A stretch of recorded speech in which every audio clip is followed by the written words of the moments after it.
নমস্কাৰ বন্ধুসকল, এটা নতুন ভিডিঅ'লৈ আপোনালোকক কাৰণে জনাইছোঁ।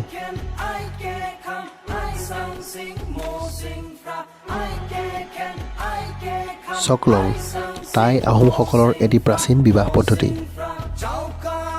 টাই আহোমসকলৰ ফ্ৰাংলুং ধৰ্মৰ নিয়মতে প্ৰাচীন পুথি লাই লিট নাংহুটফাত উল্লেখিত কিছুমান নিয়ম ব্যৱহাৰ কৰি এই বিবাহ কাৰ্য সম্পাদন কৰা হয়।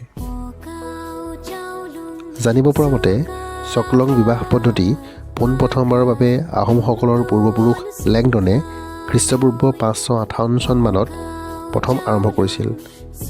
কালক্ৰমত এই বিবাহ পদ্ধতি আজিও টাই আহোমসকলৰ মাজত যথেষ্টভাৱে জনপ্ৰিয়। চকলঙৰ বেদীটি 7টা ৰঙেৰে তৈয়াৰী এপাহ পদুম ফুলৰ আকৃতিত সজোৱা হয়।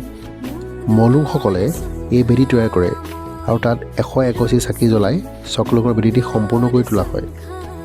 এই চকলঙৰ বেদীৰ সন্মুখতেই দৰা কইনাক বহিবলৈ দি হেংদাঙক সাক্ষী কৰি মলুংসকলে চকলঙৰ নীতি নিয়ম মতে মন্ত্ৰপাঠ কৰে আৰু বিবাহ কাৰ্য সম্পাদন কৰে।